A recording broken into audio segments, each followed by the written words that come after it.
Romantikken strakte sig fra 1800 til 1870. Her søgte mange efter harmoni. Før romantikken prægede opløsningstidens logik og fornuft. Romantikken opstod som et modsvar på denne tankegang.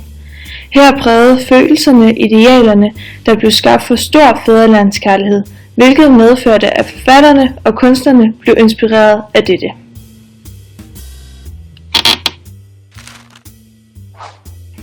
Deres opfattelse af verden var dualistisk, altså den var delt i to.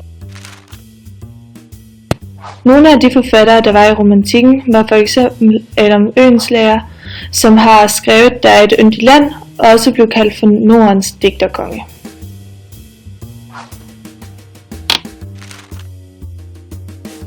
En anden kendt forfatter var H.C. Andersen.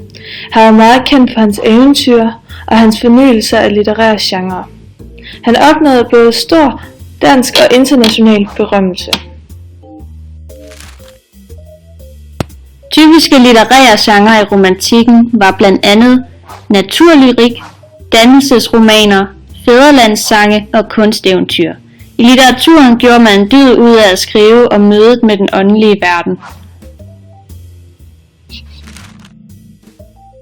De fleste digte handlede om følelser, stemninger og anelser, som var præcis det modsatte af oplysningstidens digte. Digterne forsøgte igennem følelserne at finde en dybere mening med tilværelsen, og forsøgte selv igennem sine digte at sætte sig ind i sindstilstande, hvor man får kontakt med det åndelige.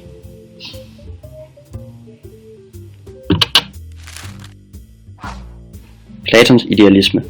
Man skal forestille sig, at der sidder en masse mennesker lænket og kigger på skyggebilleder.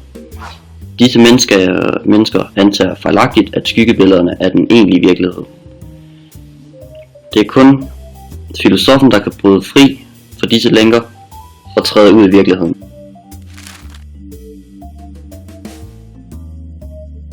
Man anså filosofen som et menneske med mulighed for at etablere en forbindelse til det guddommelige ved brug af følelser, som får fokus i litteraturen i romantikken.